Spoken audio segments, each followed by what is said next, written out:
ગુજરાત છું. મારી સ્થાપનાને 56 વર્ષ થયા, પણ મારો ભૂતકાળ પ્રાચીન અને ભવ્ય છે.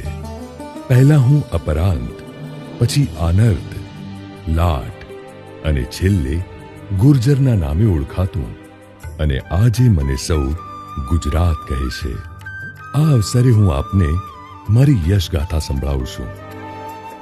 હું એ ધન્યધરા છું જ્યાં સાક્ષાત શ્રી કૃષ્ણએ દેહ ત્યાગ કરવાનું પસંદ કર્યું. મને પ્રથમ જ્યોતિર્લિંગ સોમનાથ, શક્તિપીઠ અંબા, બહુચરા અને મહાકાળીના આશીર્વાદ છે. મહામાનવ ગાંધી, સરદાર પટેલ, રવિશંકર મહારાજ અને ઇન્દુ ચાચા મહારાજ રતન દીવડા છે.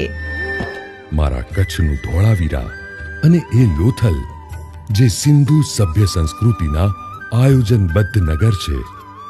સીદી સૈયદની જાળી, રાણકી વાવ, ચાંપાનેર અને વડનગરનું તોરણ મારા કળા કારીગરોની કમાલ છે. મારી છાતીએ મૈયા નર્મદા, સરસ્વતી, તાપી અને મહી જેવી નદીઓ વહે છે. સૌથી લાંબા દરિયા કિનારાનું સૌભાગ્ય પણ મને જ મળ્યું છે. ડાલાવથ્થાની ડણક્યું, ગીરના નેહડા અને માલધારીઓની ખુમારી, આ મારું ગીર છે. દુનિયાને દાઢે વળગેલી કેસર કેરી મારી જ દેણ છે. વાદળથી વાત્યું કરતો અને હિમાલયથી વધુ પુખ્ત ગઢ ગિરનાર મારી ઐતિહાસિકતાનું પ્રતીક છે. ધીરુભાઈ અંબાણી અને ડોક્ટર વિક્રમ સારાભાઈ પણ મારા જ સંતાન છે. તો કવિ નર્મદ, ગોવર્ધન રામ ત્રિપાઠી, ઉમાશંકર જોશી, મુનશી અને મેઘાણી પણ મારી મોંઘેરી જાણસ છે. મૂળે તો હું કળા અને પ્રાચીન સંસ્કૃતિની ધરોહર છું. નવરાત્રીનો થનગનાટ મારા પગમાં છે, તો મેળો મારી રગે રગમાં છે. વિકાસમાંય હું અવ્વલ છું. સદાય ધમધમતું અમદાવાદ, ડાયમંડ સિટી સુરત, સંસ્કાર નગરી વડોદરા અને રંગીલું રાજકોટ મારા હાથ પગ છે.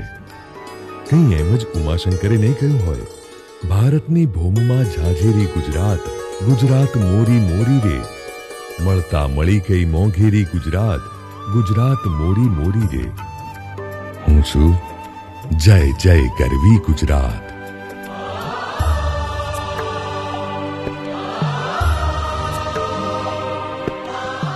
ગર્વ છે, અમે ગુજરાતી છીએ.